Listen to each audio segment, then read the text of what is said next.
They try to drown me. I can swim upstream so profoundly. I can stay calm in a dire situation. I'm at it every day, no time for a vacation. And I smell blood in the water. Everything I do, yeah, I do it for my daughters. Now I'm gonna shut your lips. It's time for a brand new episode of what? We talking jit, say what? We talking jit, say what? We talking jit, say what? We talking jit, said it's time for a brand new episode of Talking Jit. Go. Oh, This is possibly the most actual. highly anticipated fight of the night, maybe. Yeah, I mean, just because Apart from the main event. just because this guy's to me being a douche, but it's working. I hate how today's society, bro, being a douche works for you. Like, dude, before we get into this, like, just a real quick excerpt. Have you watched Chael Sonnen's like old like shit talking? Oh yeah. He doesn't even cuss, but it was so funny and so entertaining. And it was like, yeah, it was like rude and whatever, but dude, he was like the OG. And then Connor came along and got just like fucking out of control and took the cake. And I think people like Jake Paul and all them just started taking notes like, man, the louder I am and the stupidest shit I say, the more attention I get, the more clicks I get, the more interactions I get. And I'm like, dude, I think this guy, Ian Gary, is taking plays out of that playbook, but I just don't think he's as cool as he thinks he is. Tell me if you're with me on this, bro. Like, I just feel like I got like Will Smith respect for him as the story's unfolding. And dude, yeah, no, I agree. I think that like Chael was the goat heel. Then you had Connor who kind of pushed the boundaries and pushed the limits, and people were like, "Oh, he can push beyond the limits, but still keep it classy." And then you had these guys like Jake Paul, the guy, what's his name, Dylan Dennis. Yeah, and they tried to copy this, but they left bad out that element of class, and it's all just trashy now. And I think that they're Ian pandering to Gary, like 13-year-olds. It's like they're bad at it. It's like 13-year-olds are like going, "Oh my it's a gosh, younger, he's crazy." yeah. And Ian Gary is trying to mimic Connor's.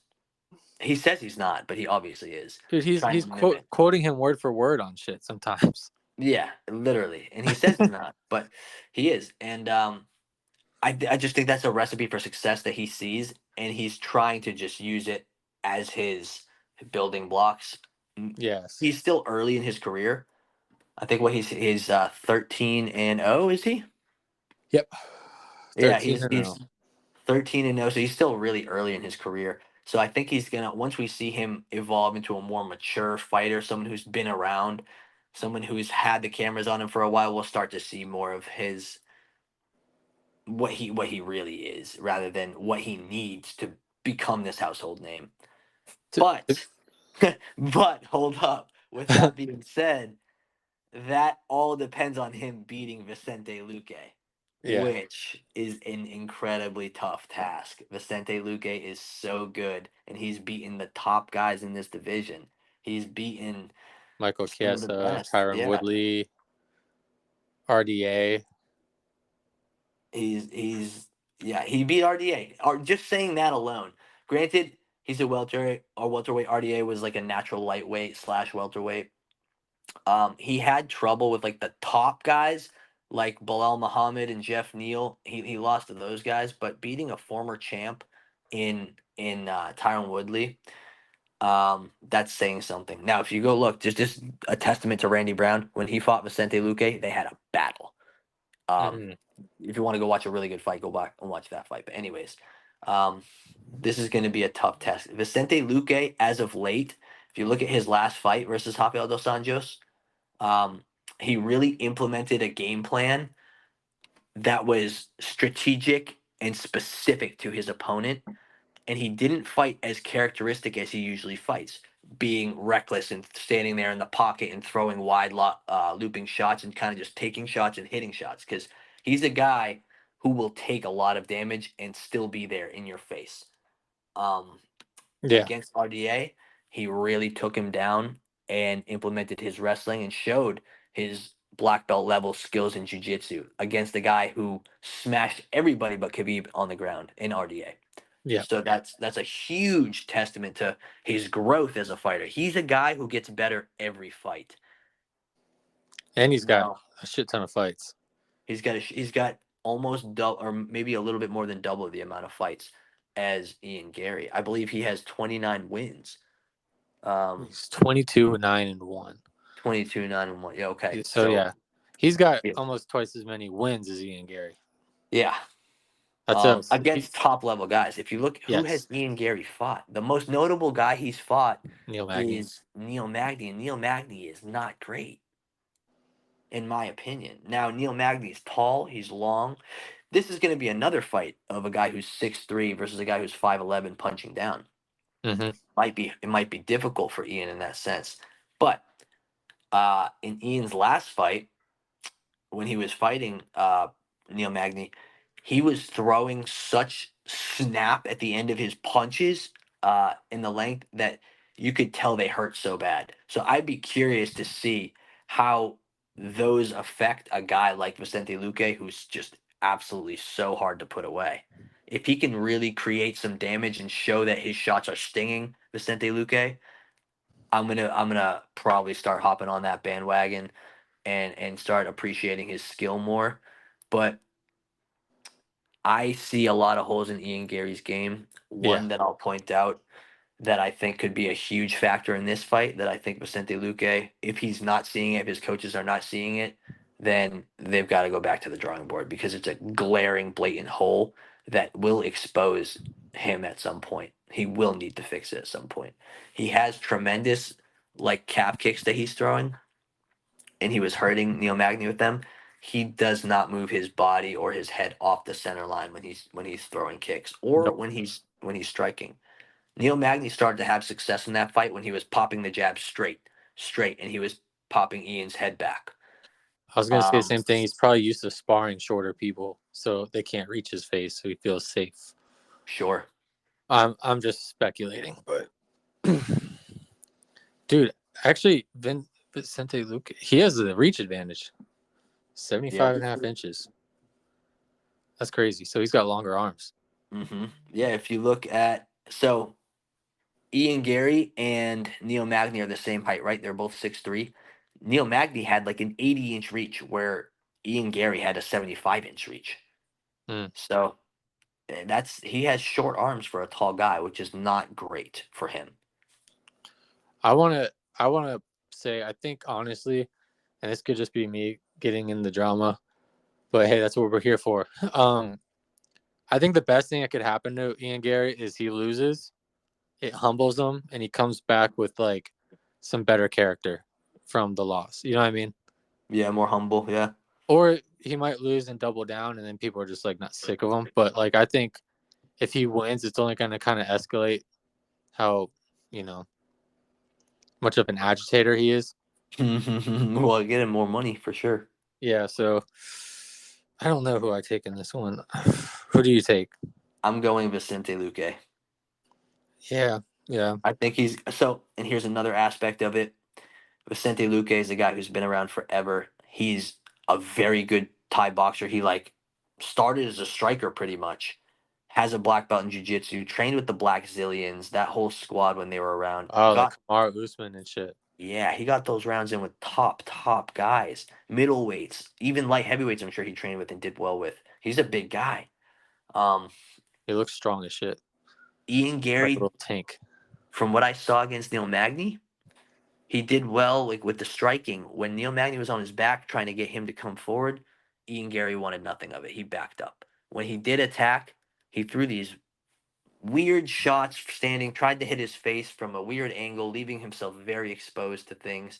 Just things that I I I I see as someone who's been in the sport a long time, is just things that, like, it's almost like things that an amateur would do. Um, I think that if Vicente Luque gets a hold of him, he's going to expose huge holes in his grappling game, and he could submit him probably at any point that he wants. Right. I I feel the same way. I feel Vicente Luque, but for some freaking reason, I'm seeing how Ian Gary's -400 and it's got me like questioning like what do people, what am I missing? You know what I mean? A lot of people throw money around carelessly in life, you know. Yeah, So and I it's guess not just in betting. So I think that's a lot of people falling into that hype. That you see, he's a talker. He's like Conor McGregor. I mean, there's a sparring video that went around of yeah. him and Conor McGregor, and he looked like he got the better of Conor McGregor. Oh shit. Well, that's it. You said something about Conor McGregor, and then it like pulled a fast one on us. Yeah, it must be. It must be his magical leprechaun powers coming in. I said that there was a sparring video of Ian Machado Gary and Conor McGregor going head to head in the gym, and it looked like that Ian Gary got the better of him. So I think a lot of people are seeing these things, seeing the media. The media creates a narrative sometimes. For sure.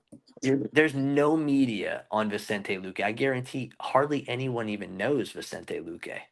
You know, he's a Brazilian fighter. He's not so popular here in America. If you're a diehard fan, I think that these lines would be even crazier if the diehards didn't know that Vicente Luque was an absolute savage. Yeah. Well, I got a big question for you, dude. What's that? Does Paddy Pimblett beat Tony Ferguson? Ooh, 39-year-old Ferguson. That is a big question. 39-year-old Tony Ferguson coming off 6 losses. Tony Ferguson, Bro, but he just finished the whole boot camp with what's his face, David Goggins. he did. Did you see the videos of him like puking on the treadmill and shit? It's crazy. Completed Hell Week. First athlete to complete Hell Week with David Goggins. That's a feat in itself. So what does that tell you? Does that just tell you that like it's not him mentally, it's maybe just him physically?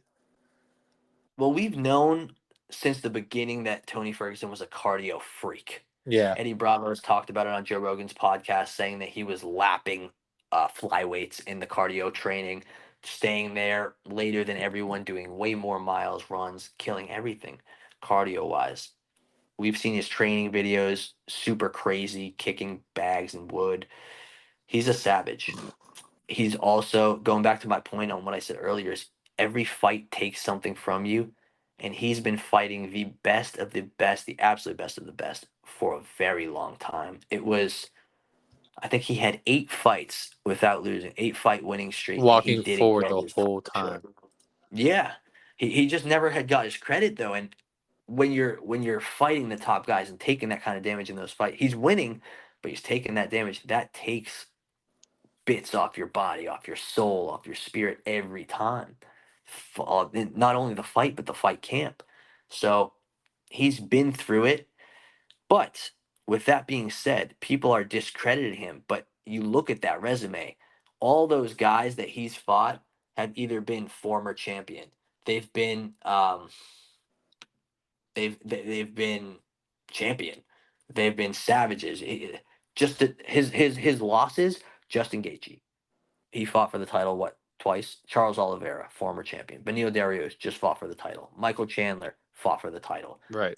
Lost a couple of times. Nate Diaz, absolute savage. Bobby Green, unbelievable savage. Yeah, he just got knocked out, but he's very good. Yeah. And that was a very close fight. Paddy Pimblett, on the other hand, he has a lot of experience as Tony Ferguson does. Like people don't realize that he's new to the UFC, so they're like, "Oh, he's new and this and that." But he has been fighting for a long time. He has just as many fights as Tony Ferguson. Damn, you just educated him. You just described me. I was like, does Tony Ferguson's like top of the level class carry him through this, or is this like is he done? That's what I'm saying. People say like, "Oh man, he's had all these fights and he's been around this long." Paddy Pimblett has had just as many. Yeah, he really has.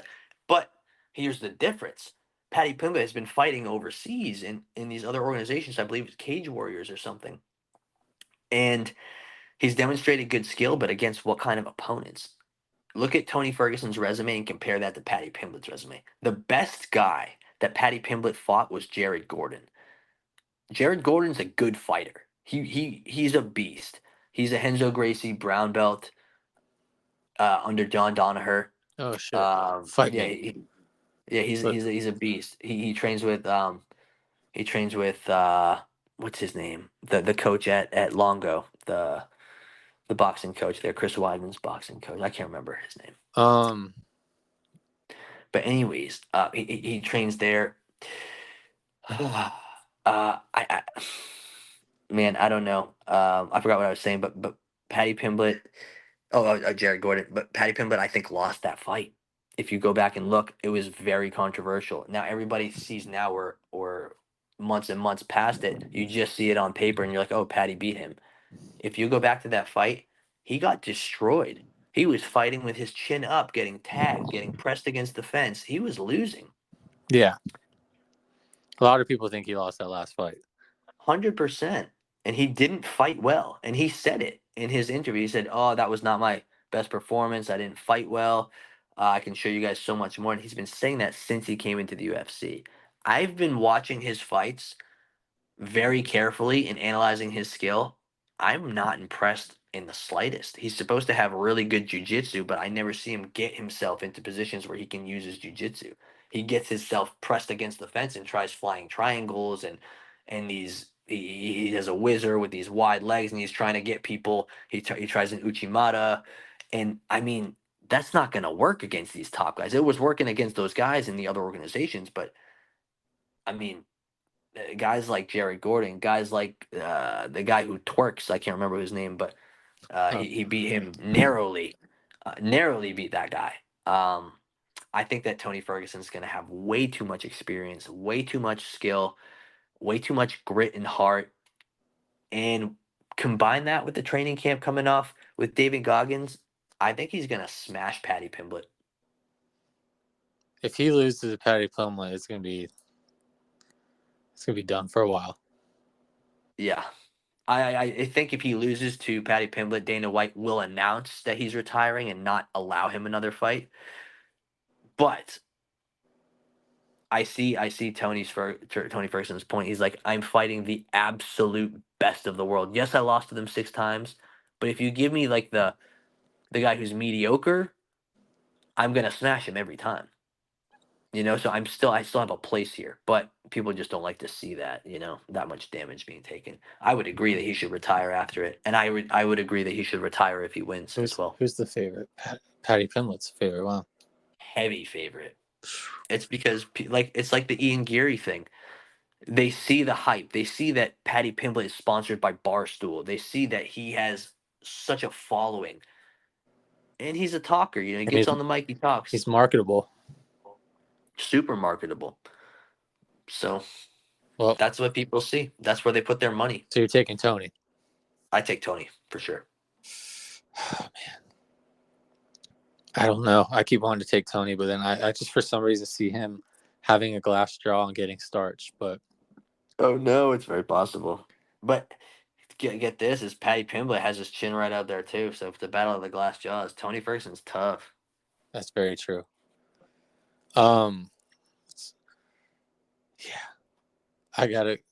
Yeah, I'm going with Paddy's gonna starch him.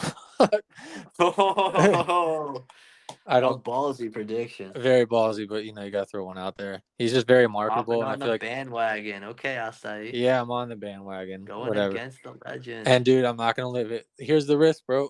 If Tony Ferguson wins, no one's gonna let me fucking get past that. Bro, you have on Paddy's dick. Here's the biggest favorite of the fight of the whole card I've seen right now is I can't even say his name. Shavkat. That's it. Yes. Versus Wonder Boy. Yeah. That's a great fight. 650 favorite. That's crazy. You think it's rightful? That guy's a fucking animal, dude. Yeah. Undefeated. He's very confusing to look at. Why is that? Because he's got like a Russian name. He's got that like Russian stoicism, but looks like he's Asian. So people from Kazakhstan, they have that like an Asian look to them. Really far Eastern European, Russian, Siberian people have like an Asian influence to them. They're so close to Asia over there. And he's more pale than Wonder Boy. Yeah. But dude's an animal. He absolutely is. Dude, he's 17-0. Wonder Boy is 17-6. I mean, I just feel like that guy's gonna. He hasn't shown any reason to think he's gonna lose. Bro, that's the Wonder Boy, though. I know. Look at his spinning kicks. Look at his in and out movement. Look at his karate style. So I know. He's gonna kick him in the face and then say, "Hey, bro, I'm sorry." I see where you stand. Do you? I don't know. Speaking of that, dude, like you said, like he's gonna kick him and say he's sorry. I remember like one of the guys on my team back in the day. He had like one of his first pro fights against like a good wrestler, like a D1 wrestler. I'm gonna say at least D1. The dude took him down, smushed him into the cage. You know how that feels, like where you're just like kind of got the guy loaded on top of you, and he's just punching you through any gap you give him. Sure. And I remember my buddy got hit a couple times and just gave out the old, like, you know what I mean? And the guy like stopped punching my boy and said, "Are you okay?" And my boy said it confused him so much, and he like looked up at the guy and said, "Yeah, I'm fine." And the guy's like, "Okay, go." And went back to it. But he said it just confused him so much that like the guy like stopped punching him to ask him if he was okay because he was making noises. That's hilarious. Hey, props to him for the sportsmanship. Yeah, great Credit. sportsmanship. That's credit. No one needs to get hurt unnecessarily. So who are you taking on that one? In this fight with Shavkat and Stephen Wonderboy Thompson. Mm-hmm. Dude, Stephen Wonderboy Thompson's representing America. He's got his American kickboxing style. He could pretty much outpoint anybody on any given day. He's just that kind of guy. He's so skilled, been around for so long. But Shavkat is a monster. He's got supreme skill in the wrestling. He's got supreme skill in the striking. Not in the way that Stephen Wonderboy Thompson has it, but he does have it nonetheless in a different way. Yeah. I'm going to go Shavkat Rachmanov by decision. Okay. If you look at their careers, so Shavkat Rachmanov only lost 3 times in his amateur career and then went to become a pro, and he's had 17 fights, no losses. A good amount of finishes through submission and knockout. Stephen Wonderboy Thompson has had some highlight reel finishes, has had some good and bad moments in the cage, but if you look at his losses, they haven't been to like they've been some pretty bad losses. He lost to a guy in Anthony Pettis who is a lightweight champion. That's what I'm saying. He got knocked out. He lost to Tyron Woodley. Couldn't beat Tyron Woodley. He drew him and then he lost to That him. was one of the best fights, though. The very first one that they fought. It was good, but that's a really good fight. A guy, for sure. But a guy like Stephen Wonderboy Thompson, when I'm looking at that fight, I look at his body and I look at Tyron Woodley's body.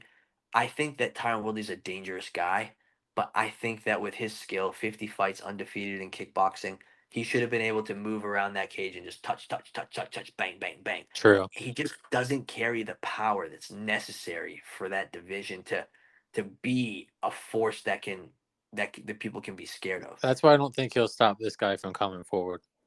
I agree.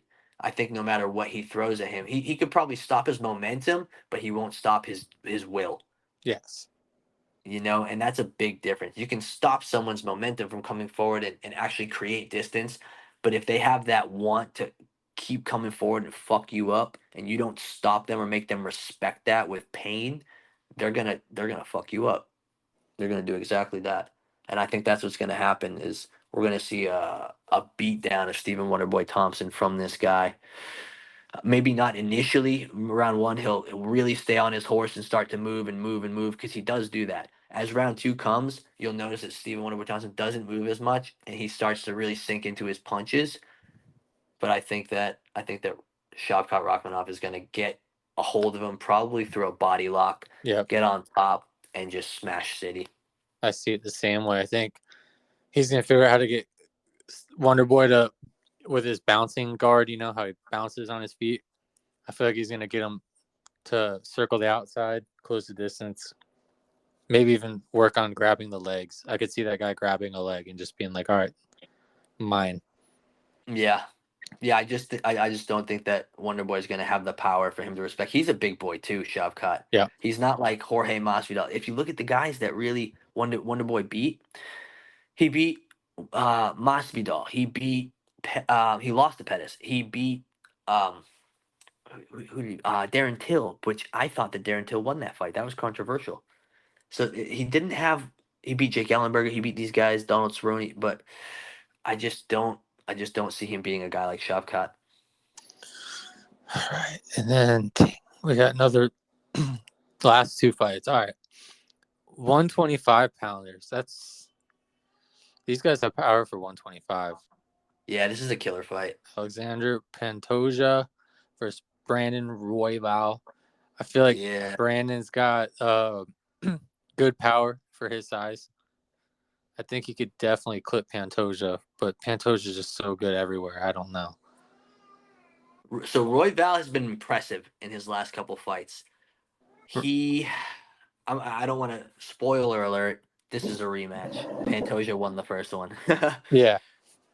He finished him, and although Royval is tough, he's much less experienced than Alexander Pantoja. Pantoja has really shown some grit and some determination to beat some of the best guys in the world in this division. And if you look, I know MMA math doesn't really add up, but if you look, Brandon Royval lost to Brandon Moreno. And Alexander Pantoja beat Brandon Moreno twice. Brandon Moreno is the former champion. Right. Brandon Moreno beat him. Pantoja beat him earlier in their career, and then he came back. He beat Royval on the way, and then he beat Brandon Moreno again for the belt, split decision. Pretty good fight. Awesome fight. Pantoja looked like a zombie in that fight. Yep. Just walking forward, bloody, kicking. You could tell he wanted every bit of his being wanted that. Yeah, as hurt as he was. Funny story. I may have told you this on the last pod, but when I had met Henry Cejudo and his coach in Amsterdam and got to train with them, later on, his coach hit me up and said, "Hey, I have a fighter fighting on the Boston card. I know you're from Boston. I'm not going to be able to make it out there. Would you be able to corner him? It's his UFC. It's a UFC fight. I don't remember if it was debut or not, but he said he's fighting the UFC." I was like, "Oh, great." He said he's fighting Dustin Ortiz. He's a good fighter. Can you look him up and do like a study on him? Send me stuff. I said, yeah, sure. I would be happy to do that. Happy to corner him. That fighter was Alexander Pantoja. Now, as the weeks got up to the fight, I was preparing, going back and forth with Eric, his coach, Eric Albarracin, and it turns out like a week and a half before the fight, he hit me up and was like, "Dude, I'm so sorry, but Alex does not want you to corner him in the fight." I was like, "What? Why, dude? I did all this work. I did all this study. You're all I excited. did a breakdown. Yeah, I was wicked excited. I was like telling my coach, I was like, "Yeah, I'm gonna go to the UFC and corner this guy," and he was like, "Yeah, he just doesn't know you." I was like, yeah, dude, duh. You said that." He's like, yeah, he doesn't trust me like that. I'm his boy, but I thought it'd be cool. It's not. So sorry. I was like, oh well, take care. I don't He's like, blame yeah, him though. bro. I mean, that's got to be Oh, tough. I don't blame him at all. Of course. Why the fuck would he want to do You got to that? have like somewhat of a chemistry, I feel like.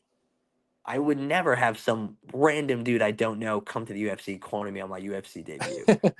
He just doesn't know you. That's like a healthy no. Like what? How about this? I watched the fight and he lost to Dustin Ortiz. That was his like last loss, and I was like, well, if he had me in his corner, you can always say I'm just that playing. if you were the missing piece. In the next fight, he beat Brandon Moreno, so I think he's doing okay. Yeah, for sure. He's a beast. I'm taking Alexander Pantoja. Yeah, no question for Savage. me. Alexander Pantoja. He's way more experienced. He's got crazy heart. Crazy heart as well. All right, bro. Drum roll, please, because this is Leon Edwards versus Colby Covington, bro. Fight of the night. Let's see. So much wonder here. Again with the MMA math. MMA math. Kobe's been out a while. Okay. Mm-hmm.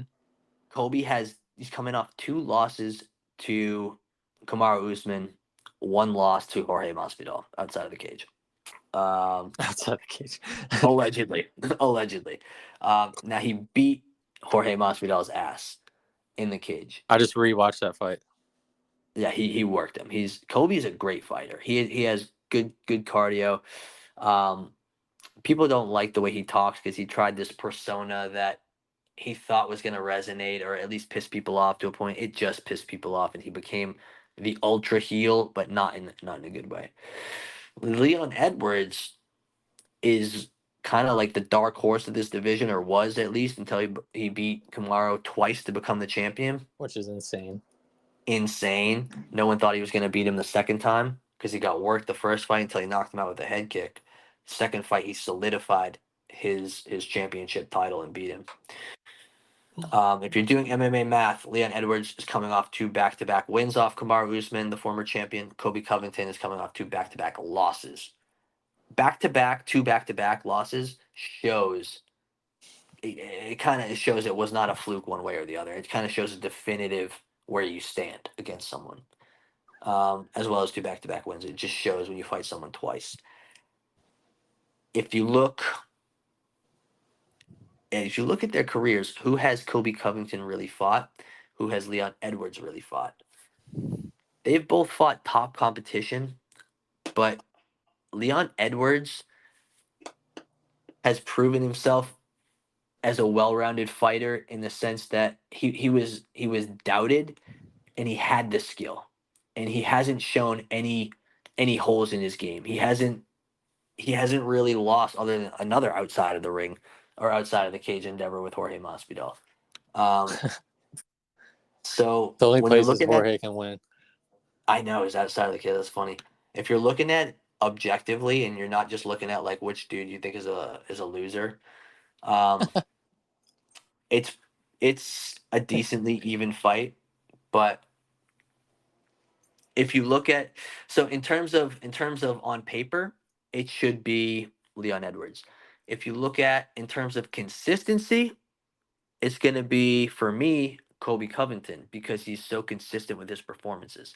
Leon Edwards is great, but you see him against a guy like, I feel like there are points where he lulls, like he'll Yeah, fall asleep in matches and then he'll turn up, he'll come back. Um, Against Nate Diaz, he was like winning the whole fight, this and that. He fell asleep at the end and he almost got knocked out. Kamaru Usman, first one, he was getting worked the whole fight and then came alive at the end. So it's like you don't get a spectacular performance the whole way through, but you get a solid performance. He's solid everywhere. But I don't know if against Colby Covington that is enough. Looking at their records, they both have top fighters they've beaten. They've beaten some of the same guys. Leon Edwards beat Vicente Luque. He beat Brian Barberena, Cerrone, Rafael dos Anjos, and then Kamaru Usman, Nate Diaz.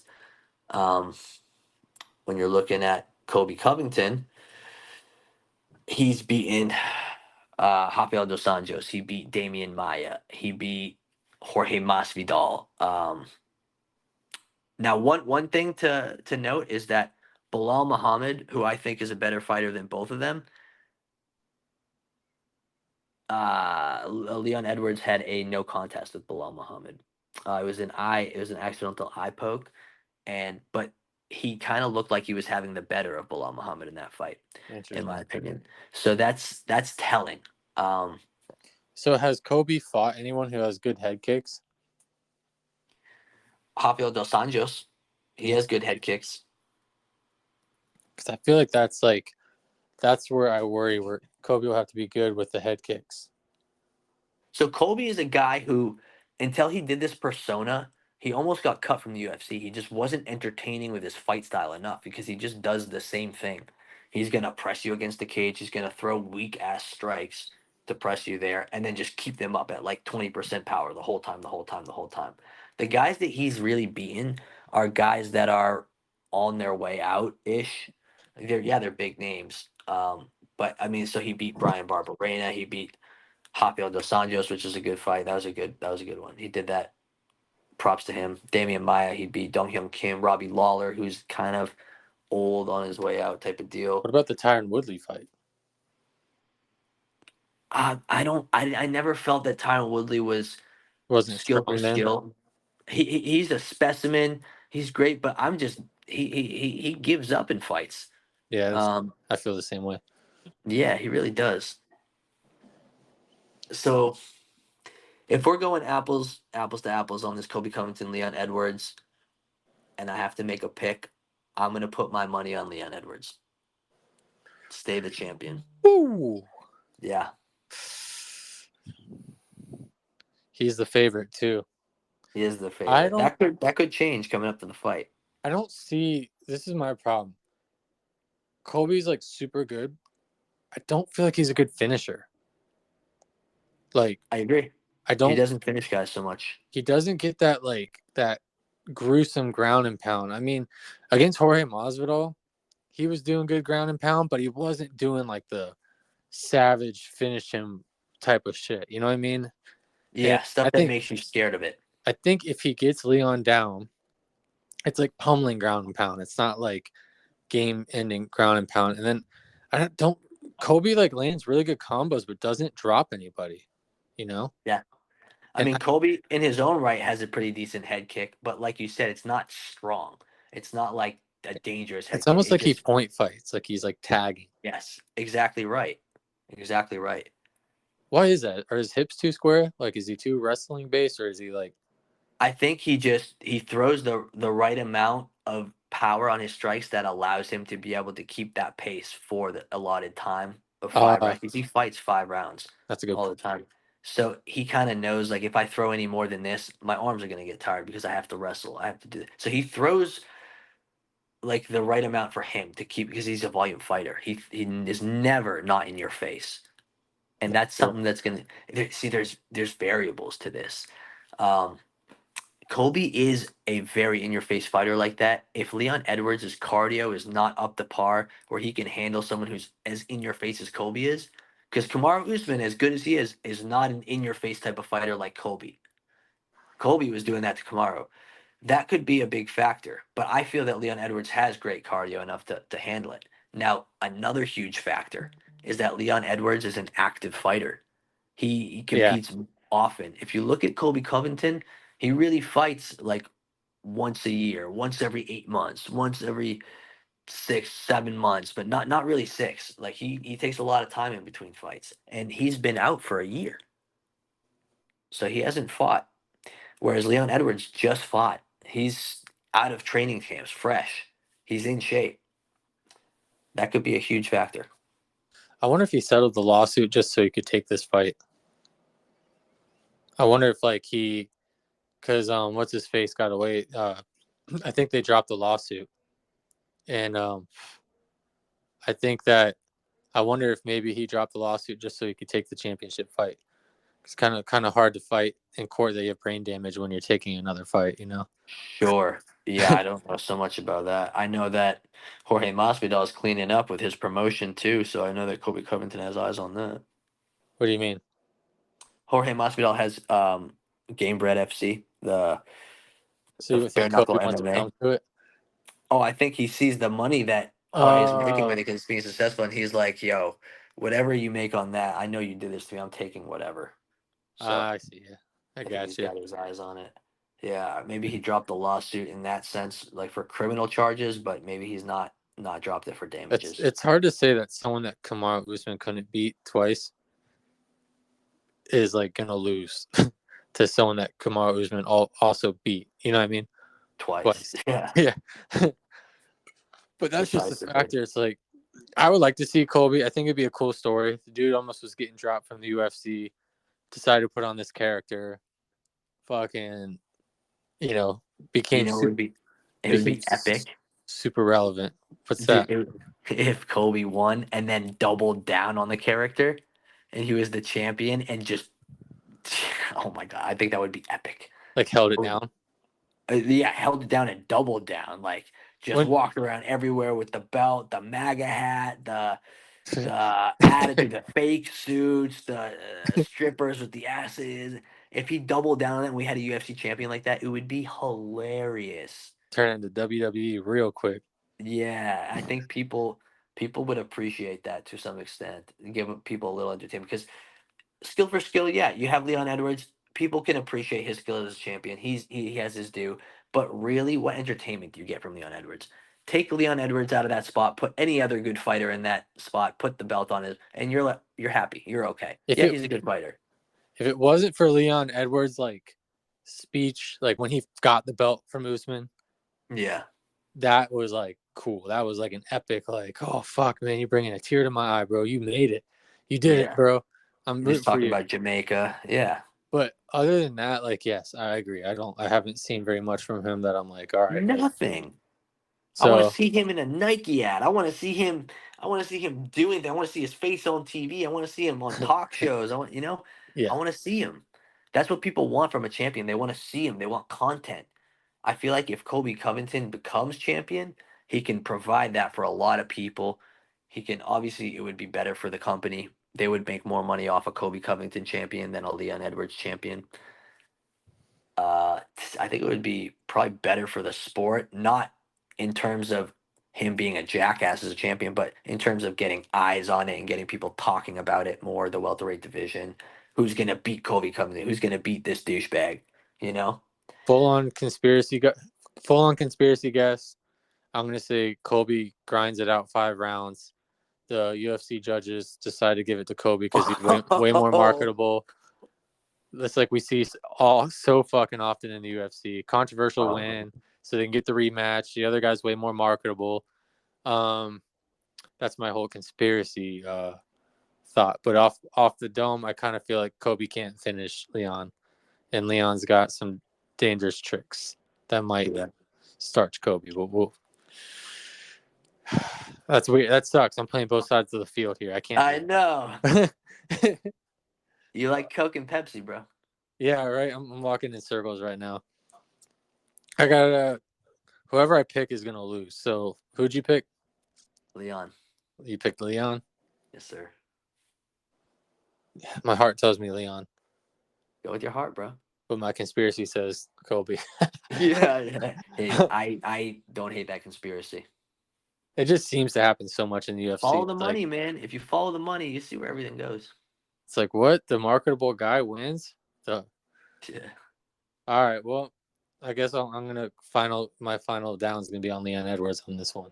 Okay. Dude, I did not expect to do the whole card. I just like I'm glad we did it, but we had to just because the whole card from prelims to early prelims was stacked. Well, now you're stuck to it. Now you can see how good of a MMA analyst you are. Yeah, you're gonna do better than Donald. I'll tell you that much. Yeah. It was like 0 for like 0 for like 6 or 7. Oh yeah. What card did you guys do? Oh, what one did we do? We did whatever the last big one was. Okay. I've been doing all the big ones. Let me look. Islam Volk. Yes. Yeah. That's an interesting one too. Kind of had Islam in that one though. Islam. I think even, and I know this is extra for your fans. Islam and Armin Sarukian in the lightweight division. That's going to be the next fight, I believe, for the title. I think Islam's still going to wax him, bro. I'm sorry. The big one we did was the last one we did Yuri Prohaska, Alex Pereira, Tom Aspinall. We did that whole one. Beautiful fight, yeah. Tom with Aspinall. Mackenzie Dern on it. Ooh, okay, Dern. Sorry, I cut you off. What were you saying? Oh no, yeah, I was just talking about how great Islam Makhachev is. I think he's going to beat Armin Sarukian when they fight. I want to see him fight Connor. Oh, he kills Connor. Easily. He smashes Connor. Just destroys him. Destroys him. And the Khabib can take on Dylan. Oh, dude. What if Dana White let Dylan Dennis fight and it had to be Khabib? He'd get killed. He'd literally get killed. Like you saw what Logan Paul did to him? Yeah. He's trash. Well, I didn't even watch it. I didn't. Oh, I'm not. Bro, he's ass. I'm sorry. I'm not buying into that shit. I'm so over the YouTube boxer. I can't do it, dude. I just whatever. Jake Paul has slowly gotten better and more technical looking as a boxer. I'll give him that much. But like as far as like Logan Paul and that whole like it was just like such a clown shit show. I was just like I have no interest in this shit. That was just me personally hating, just over here hating, sipping the haterade. Are you still? I'm just not like a fan of Logan Paul. I think anything that guy touches is kind of like a borderline scam or is a scam. And I just feel like there's been times where I'm like, oh, Logan Paul's cool. Seems like a good dude. And then I like see things that he's involved in are just like very like pyramid schemey type of like. Everything's a money grab. Yeah, exactly. It's just like everything about that guy, like Prime, isn't like it's bullshit. If you really look at the ingredients in it and stuff like that, and he's out here just like whack marketing to people. It's just I don't know, sipping the But hater. that's the thing is I mean, That's like what, we were saying, follow the money. That's where everything goes.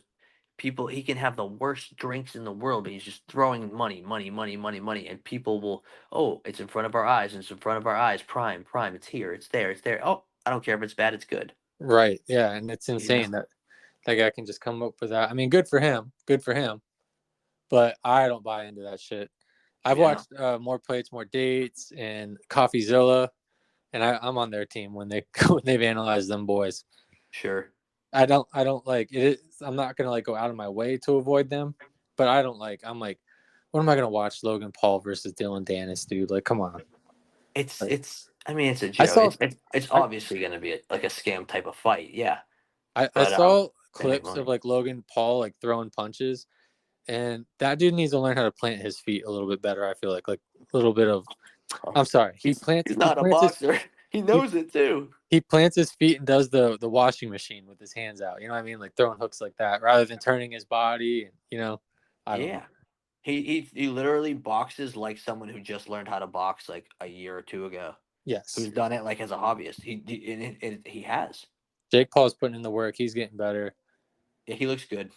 I give him props on that. Absolutely. Yeah, he looks good. He's definitely working I'm hard I'm and he's actually showing gaining himself. respect for him. Building up the PFL, trying to get fighters paid, fighting Nate Diaz, and then at the end telling him like he'll fight him in MMA. Like if he follows through with that shit, bro, that's cool. I think I got respect for that. Like that means he kept his word. He came in with no respect. He kept going. He showed heart. He puts in the work. It's not an easy sport to learn and get. You know, it's not even easy to walk out to the ring, let alone like against people who actually do fight. I get the marketing aspect. If he holds true to like what he says, trying to make a league and a thing for people to get paid, hey, dude, that's cool. Yeah, I'm all for what's best for the people, and he's trying, at least trying to do it. Yeah. So, Well, dude, I do appreciate this. That was awesome. of course, Congrats on thank your you for gym. having me. Thank you. Unity MMA, right? You Yes, sir. want to plug anything for Unity. the local listeners? Of course, of course. I'm always plugging. Unity MMA, 11141 US Highway 19 North in Clearwater, Florida. Stop by for a free class. Me, Zach Allen. We've got a bunch of great yoga teachers teaching. We'll have a time. Come I'll be by. in there. I'll be stopping Yes, by sir. for sure. Hell yeah. Well, hey man, appreciate it again. And next time we'll do this. We'll do this for the next big event. Maybe we'll get one of your boys in here. Let's do it. Give him the heads up. Have a I'm good night, brother. excited. All right, brother. See ya. Thank you again.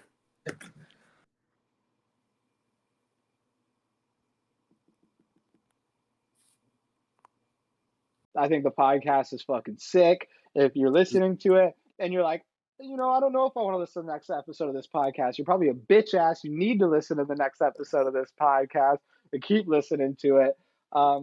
Because my friends down here are trying to make shit happen. And we're That's going to make some shit happen.